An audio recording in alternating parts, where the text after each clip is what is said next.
Hello everybody and welcome to my video series I call Reading the Bible. In this video I shall be reading Genesis chapter 1 with some comments. The beginning. In the beginning God created the heaven and the earth. Notes. This beginning is relative to the creation of heaven and earth. Questions to be answered later. What is the heaven? What is the earth? And the earth was without form and void, and darkness was upon the face of the deep, and the Spirit of God moved upon the face of the waters. The earth didn't exist yet. It was shapeless and void. Being in water is similar to being in space. Both provide a volume in which objects can occupy. Volume is a three-dimensional area. It contains a length, width, and height. This volume is very, very big, hence the term deep. Okay, so here we have a NASA image of a water droplet in space, and if this water droplet was a very big water droplet, you can say that it's very deep. And we're going to be coming back to this later in this video. Another thing that we need to understand is time. Time is defined by the movement of an object. So we have our days, we have our months, days because the Earth rotates, months because the moon revolves around the Earth, and years because the Earth revolves around the sun. So even if we were to look at seconds and so on, atomic clocks or quartz clocks, they all involve a movement of something. So that's how time exists.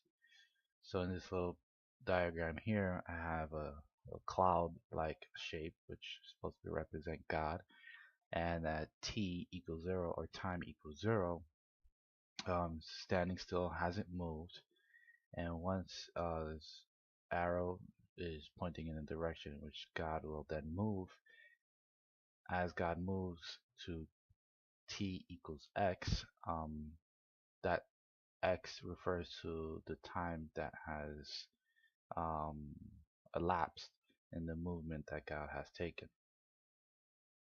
Okay, so the movement is the first action God takes. This allows for the existence of time.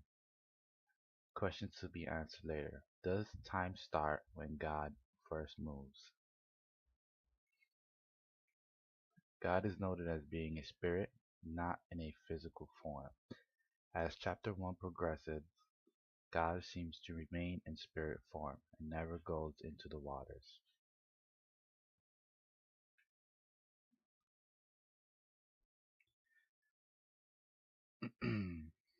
It does not mention God creating the darkness nor the waters. Questions to be answered later. If not God, then who created it? Did God create it sometime before our beginning? Okay, so here's a picture of what we know so far. And we see the God cloud like spirit form above is horizontal, which is the surface of the waters, and the waters are represented by these wavy lines below the horizontal line. The first day, light. And God said, "Let there be light," and there was light. Okay, God is now speaking. He's creating by the use of verbal commands. And just a little note down below is light is one-dimensional. For those familiar with my theory on multi-dimensions, I won't get into that now, but if you watch my, excuse me, if you watch any of my other videos, it'll start to make a bit more sense. Okay, so here is the first light God created, and it's shining in every direction. And I placed it above the surface of the waters for a reason, and I'll explain later. And God saw the light that it was good, and God divided the light from the darkness. Keyword here, darkness. Hmm. So where was the darkness? Well, in Genesis chapter 1 verse 2, and the earth was without form and void, and darkness was upon the face of the deep. So it was upon the face of the deep. Okay, we know the deep is referring to the waters. So that is why the diagram would look like this, where the light that's separated is separated upon the face. It's never reaches into the waters. Okay. Well, we know now that God can see and God has a conscience, ability to determine that light is good. Well, this doesn't necessarily mean that darkness is bad. And God called the light day, and the darkness he called night. And the evening and the morning were the first day. A day relative to God has passed. This will become more clear later in the chapter, especially since the earth, sun, moon, and other stars have not been created yet. The day and night cycle above the waters. Cycles have a circular motion. Therefore, the surface of the waters are a sphere. I say that now, and as we progress, this is going to become more and more clear as well. So again, here is that water droplet in space, and you can see in the further diagrams that I have that this is pretty much what's happening here.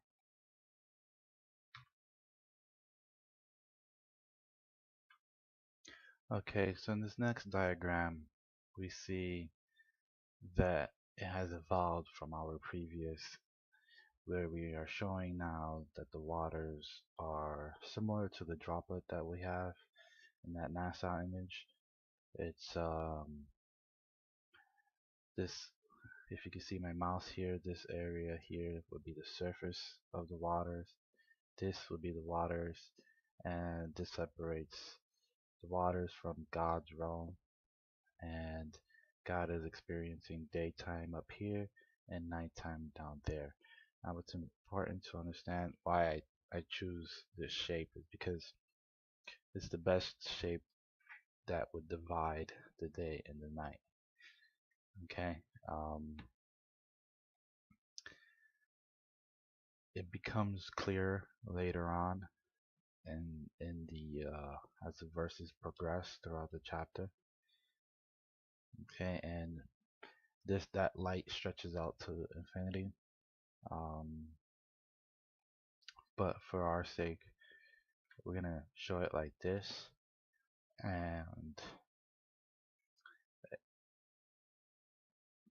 that little bump that's up top, that's the first light that God created, and we know that that first light is in his realm. Okay. And this here is going to represent the rotation of that light revolving around the waters and creating the day and night situation that God is experiencing. Okay.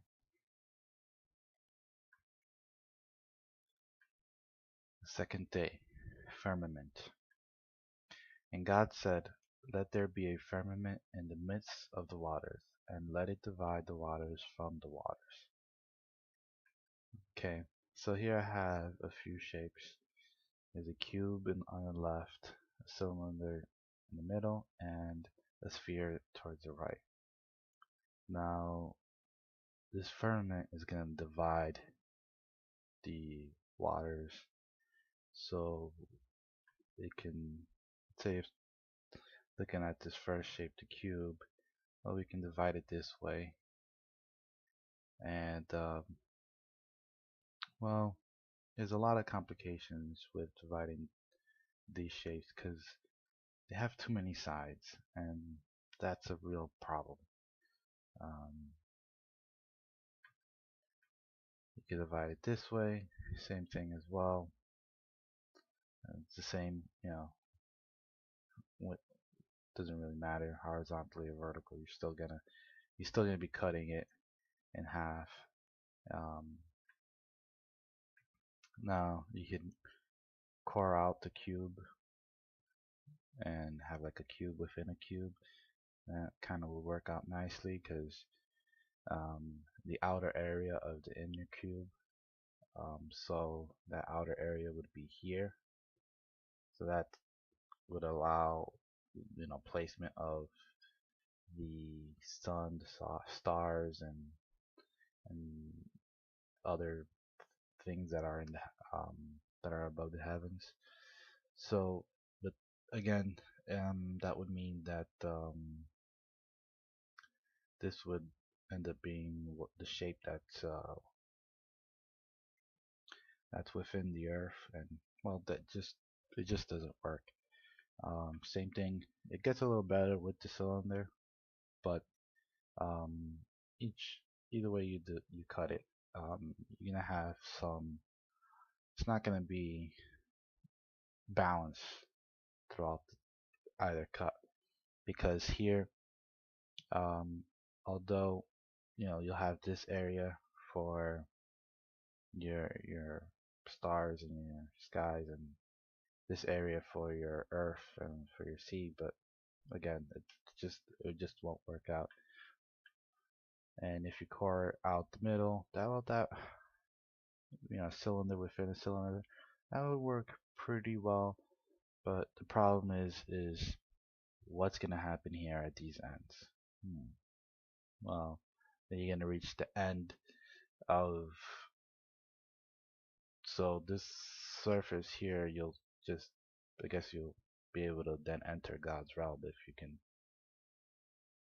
walk towards the end of the cylinder.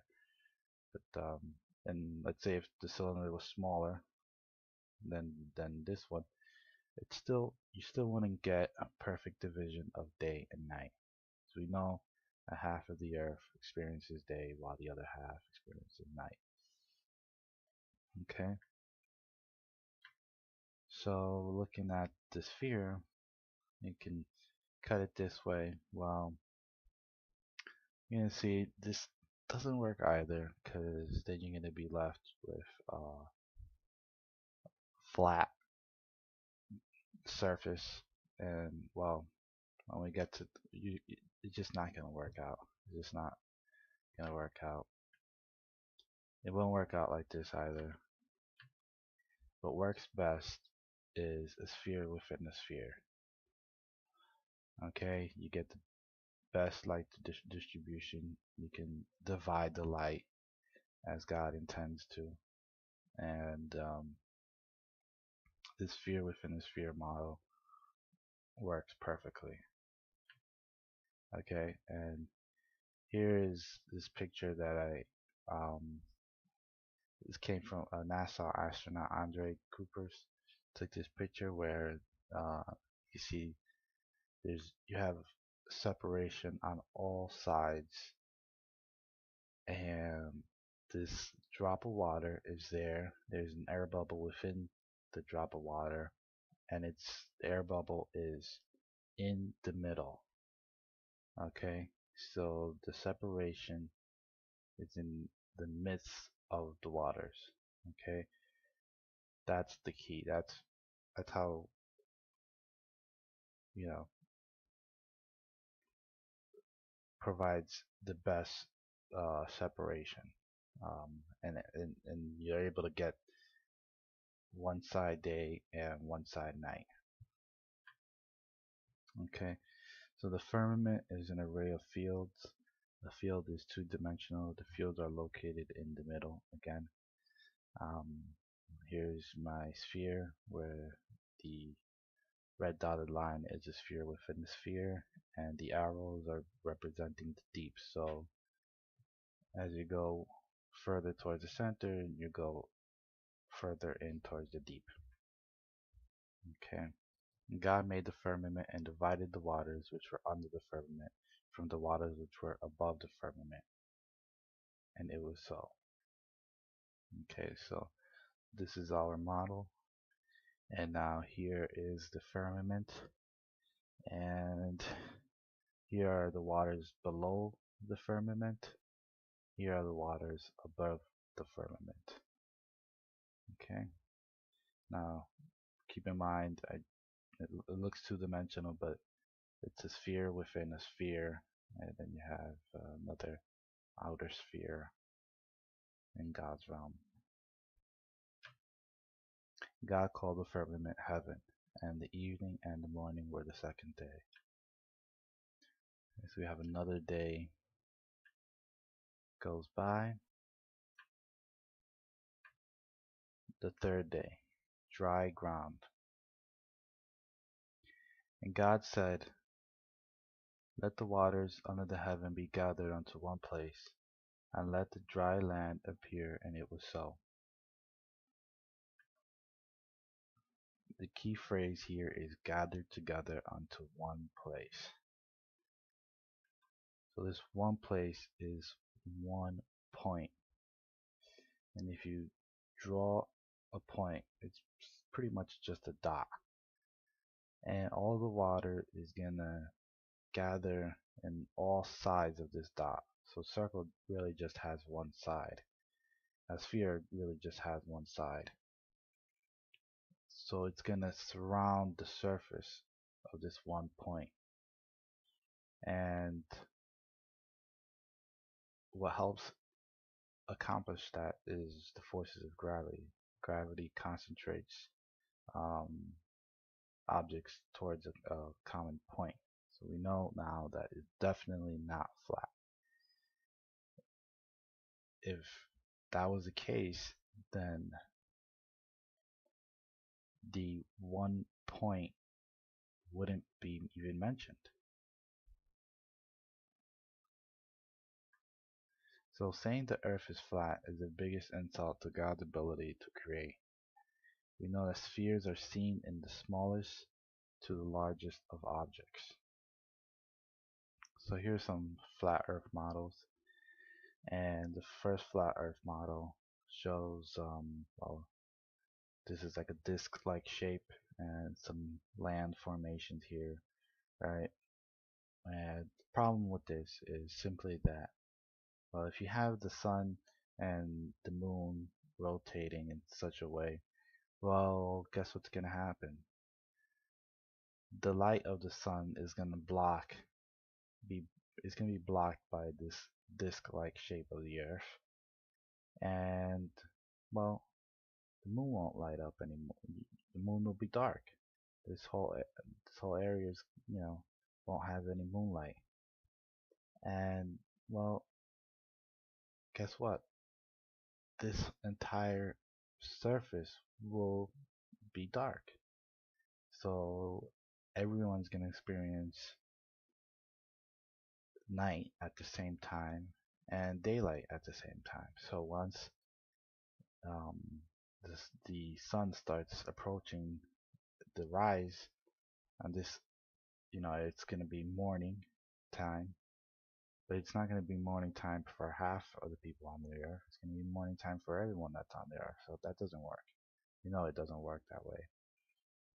And then this second flat Earth model has the moon rotating in this direction and the sun rotating in that direction, and they're opposite from each other, and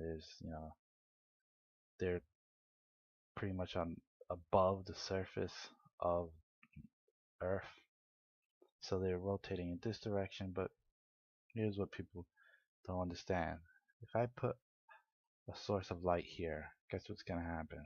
It's gonna be daytime all the time. There's no discussion about it. It's daytime all the time. The light is going to reach to the farthest extents. So it's going to be bright all the time. And you're going to have a full moon all the time. And It'll be always visible because it's going to be in the daytime sky. But this does not work at all.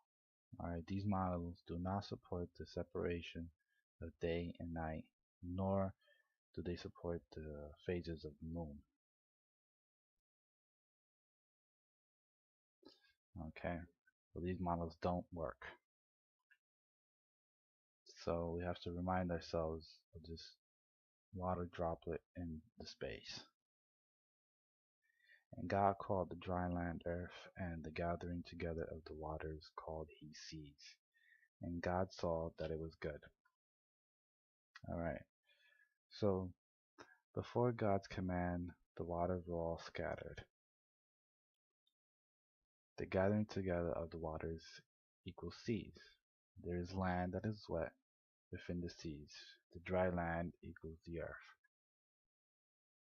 I zoomed in here into the center part where we now have the gathering of the seas, the gathering of the land to create the earth, and that blue area represents the seas.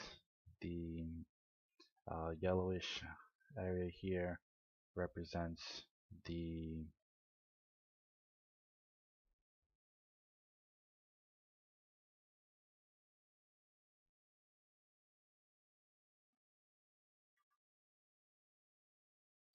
represents the earth. Okay.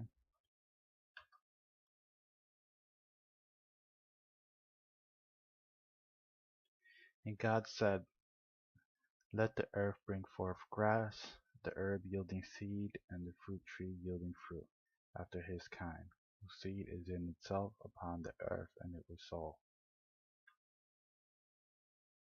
We see God issuing verbal commands only. And the earth brought forth grass, and herb yielding seed after his kind, and the tree yielding fruit, whose seed was in itself after his kind, and God saw that it was good. Alright, so here's our close-up again, and now we have a green area representing the grass and trees and so forth growing. And the evening and the morning were the third day. Okay, this is our updated model with the earth, seas, and growing grass in the middle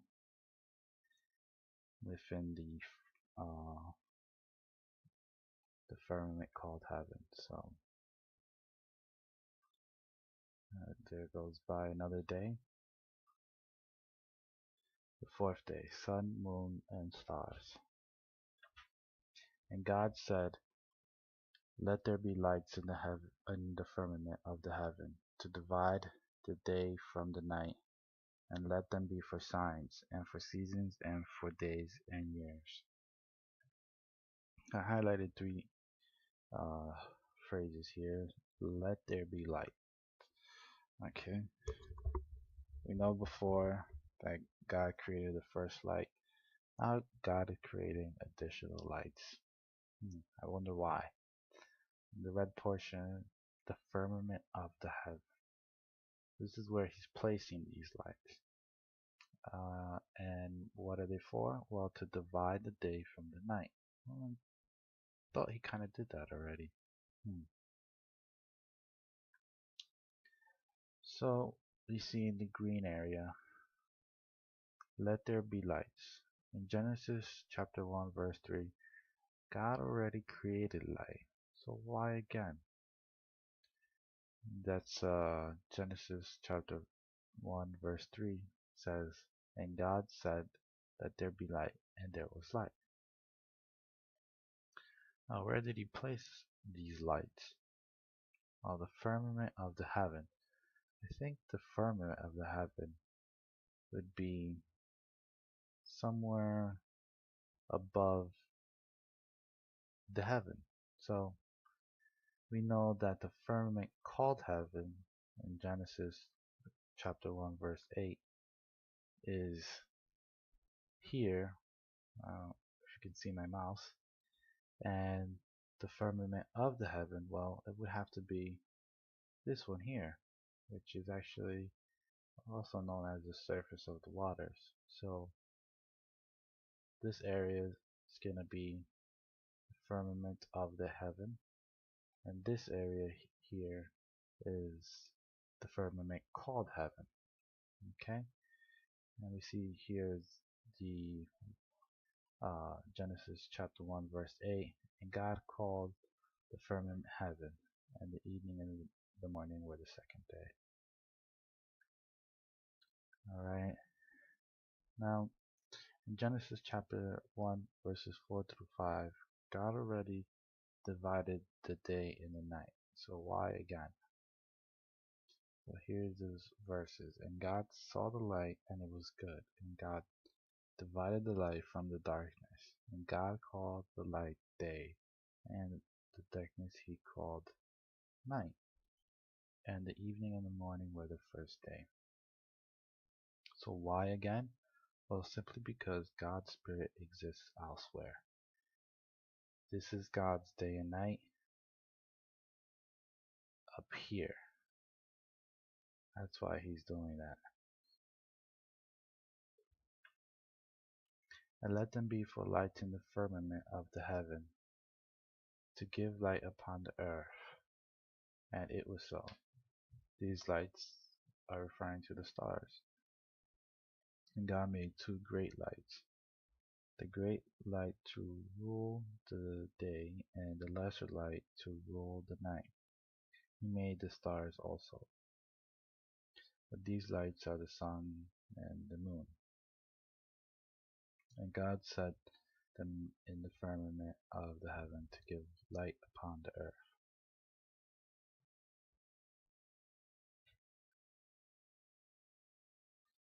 And God set them in the firmament of the heaven to give light upon the earth. So the key words, phrases here again, the firmament of the heaven, and to give light upon the earth.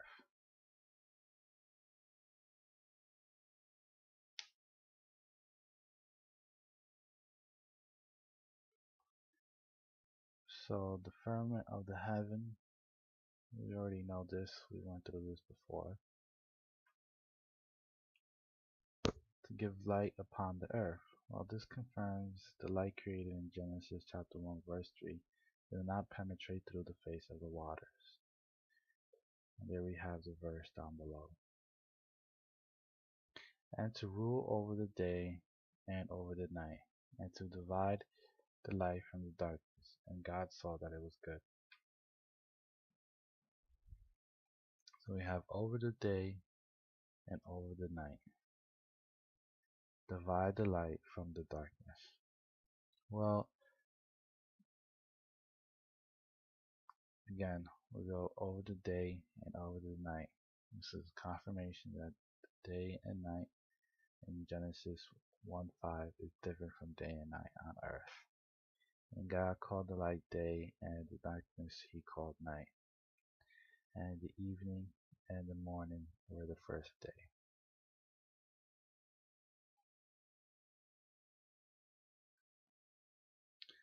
Divide the light from the darkness. Additional confirmation: the light created in Genesis chapter 1 verse 3 did not penetrate, the light created in Genesis chapter 1 verse 3 did not penetrate through the face of the waters, for it was already divided in Genesis chapter 1 verse 4. And there it is shown below. Okay, so now you get a bigger picture of what's going on here. We have the lesser light, which is um, equivalent to the moon. And you can also argue that there was another sun, but I believe that this is equivalent to the moon um, because it helps us distinguish, you know, it helps as a sign for months. Okay, and whereas the sun helps distinguish for times of the day, and the stars helps us distinguish on what time of year we are in. Okay, so these constellation sections, I know I only drew 8 of, I only divided this into 8, but we know there's a lot more than just 8. Okay, and so the stars, the sun, the moon, they're all in the firmament of the heaven, which is this section over here, and this is the light that's being provided by the sun. And because of the way that the earth is in the shape of a sphere, well, we are able to evenly divide the day and the night. Okay, and the evening and the morning were the fourth day. So fourth day goes by. The fifth day, fish and birds. And God said, let the waters bring forth abundantly the moving creatures that have life, and fowl that may fly above the earth in the open firmament of heaven. Fish and birds are created in the waters. What is a moving creature that doesn't have life? Well, I don't know. I think that's pretty interesting that that was mentioned, that was written that way. So which waters? Well, the keyword here is open. Okay, we see this again where it says may fly above the earth in the open firmament of heaven. Alright, so here we're looking at our diagram again, and we see here this is the firmament called heaven. That's our dividing the waters below as the waters above. The open firmament of heaven, which is here. This is the sky. Birds get to fly here. They get to fly pretty high. And then now this is the closed area. This is a closed area. So they have to break through this barrier here in order to reach here. And we know that when um, going up into space, and coming back into through space, it's pretty difficult to pass this barrier here.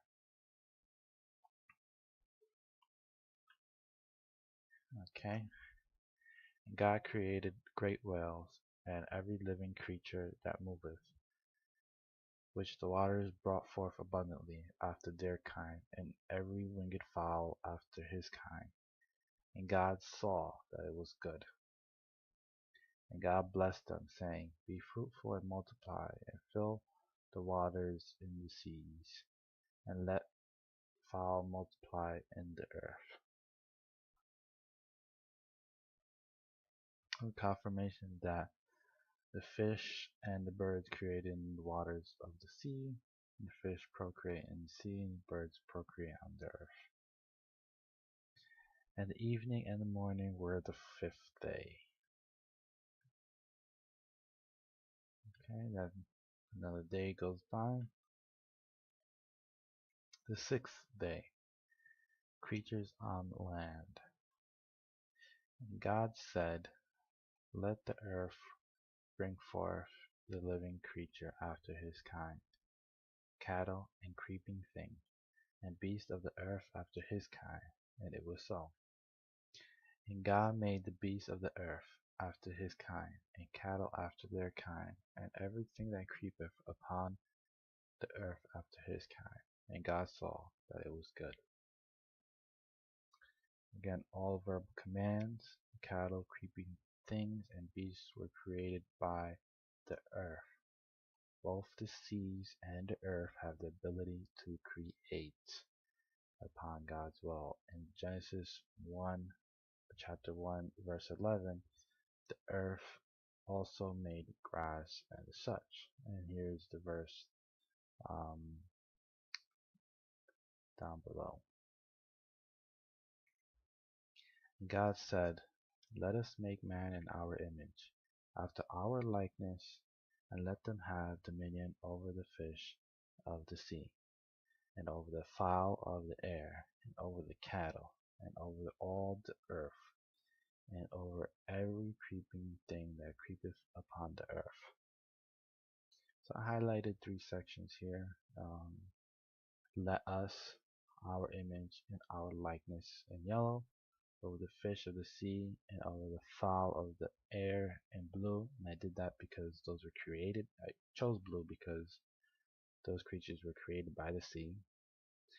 And the last portion here, over the cattle, and over all the earth, and over every creeping thing that creepeth. And I chose that brownish orangey color because these are things related to the earth itself. Okay, so let us. Um, a lot of people interpret that as God speaking to other gods, or God speaking to the angels, or God speaking to some other entity. Um, but as we saw before, the only things that God has been talking to has been the sea and earth in terms of creation. So talking to the sea and earth to take part in the creation of man, as they have obeyed God's previous commands. So we know the sea created the fish and the birds. The earth created the cattle, the creeping little creatures, and the grass and the trees. So that's God, who God is talking to. So again, in our image and our likeness, God, we can our image and our likeness is of God, right? So we can speak. We know God can speak. We can see. We know God can see. And we have a conscience. We can tell that what's good and what's bad. And we've seen God do that as well. Our similarities to the sea is that we contain liquids within our body. And we need water in order to survive. And on Earth, well, we have solids within our body as well. We, we consume things that are created by the Earth. And our skin colors are the colors of the Earth. I haven't seen any blue people around, or if you want to say the waters are blue, well, I haven't seen any clear people, or see-through people, transparent people, I should say. Um, so the sea and the earth share an image and a likeness of God because they are also creations of God.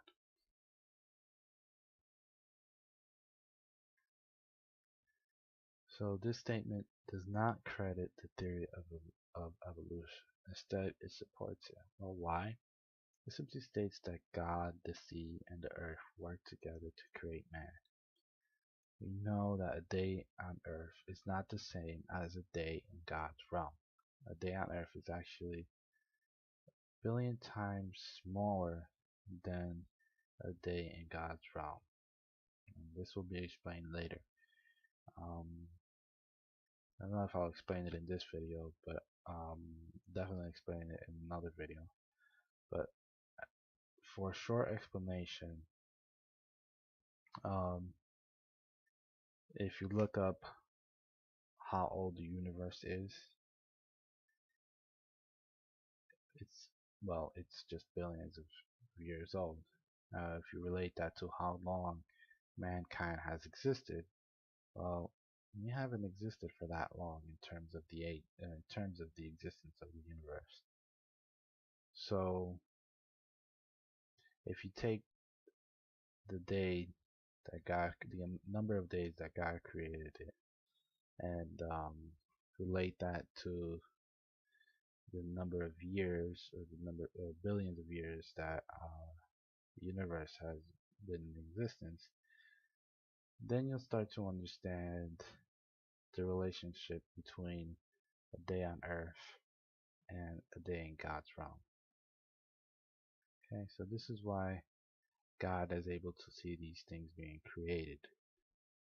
So while he's looking down at at the earth, things are happening pretty quickly as the waters are developing, turning into seas, as the earth is emerging and forming dry land.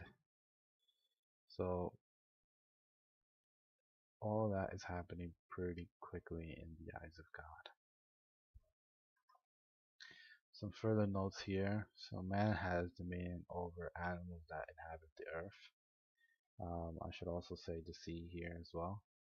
Um, has dominion over the earth, so has dominion over the dry land. We build stuff, we build houses and so on and so forth. But we do not have dominion over God. We do not have dominion over the sea. We do not have dominion over the wetland. And we do not have dominion over any other man. So God created man in his own image. In the image of God created he him. Male and female created he them. I read this back, it must have been like 20 times. I must have read it over and over again. But this statement is pretty much describing the result of God's command, much in the same format as the previous creation verses, where the first part is God's command and the second part describes the results of such command. And this is the first time gender is mentioned. Well, perhaps God is genderless. And I know throughout the video I've been saying he, his in terms of as if God was a male, but that's actually incorrect. And, and we can see that here. Well, the images are slightly different than that of God, because the images represent having a gender. And there's it's possible that more than two were created. Never says that only two were created. It does say male and female. It doesn't just say that only the two were created. So God created man, right, via the sea and the earth, in his own image, in the likeness of the sea and the earth, and in the likeness of God. So in this little picture down below, yeah, on the left is God's spirit, and there he is smiling, his little face and everything. And on the right there's humans. So all different colors representing the colors of the earth. So an image of a 3D object would result in two-dimensional, so in 2D. So if I take a picture of myself, it's going to, and I print it out, it's going to be flat. If I look in the mirror, I'm going to see my reflection, which is an image of me, but that's also flat. If I look at the water, the surface of the water, it's going to be, again, a reflection of me, but that's also flat. That is also two-dimensional. But we know we're three-dimensional. So in order for us to be three-dimensional and for us to be an image of God, well, that would mean that the Spirit of God would then need to be four-dimensional, so that the image that God produces from the 4D would be three-dimensional. Okay, and God blessed them, and God said unto them, Be fruitful and multiply, and replenish the earth, and subdue it, and have dominion over the fish of the sea, and over the fowl of the air, and over every living thing that moveth upon the earth. Again, man has dominion over all living creatures. Okay, and what's interesting is that God kind of didn't tell man that he had dominion over the earth. in in that particular verse. We saw it before, but not here. Okay. Now my second note, it mentions replenishing the earth. Hmm. So to replenish we mean to refill. So the earth was full at once before, and now it's not. So I guess this all happened once before. It's not the first time um, the earth existed.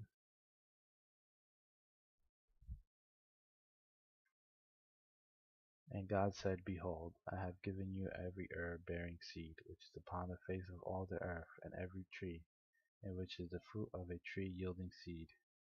To you it shall be for meat. So, man shall eat fruits and veggies only. Keyword here is shall. That means like that man has to do it, has to eat the fruits and veggies, and that's gonna be their meat. And to every beast of the earth, and to every fowl of the air, and to everything that creepeth upon the earth wherein there is life, I have given every green herb for meat. And it was so. Okay, there's a huge difference here because he's God is saying, I have given every herb for meat. It doesn't say that he's not using the God is not using the word shall here, so somewhat optional, and that's what I wrote here in my notes, that God has given them the option to eat green herbs. Mention again wherein there is life, and talking about creatures. So I also find that interesting because why does he have to mention the fact that they're alive? Are there other creatures that are, how would you say, active but not alive? I don't know. And God saw everything that he had made, and behold, it was very good. And the evening and the morning were the sixth day. Okay, here's our diagram again. Then goes by another day. Well, that's the end of Genesis chapter 1, and here are some other questions that we had in the beginning. So I know that we kind of answered the ones from chapter 1 verse 1. But what is the heaven? Well, we know what that is. That's a firmament that was created by God. And what is the earth? Well, that's the dry land. And verse 2, well, the time start when God first knows. Well, our time first, that's when our time starts. Because it seems like this has happened before. But our time definitely starts when God first knows. And who created the darkness and the waters? Well, for the darkness, it's there because of the absence of light.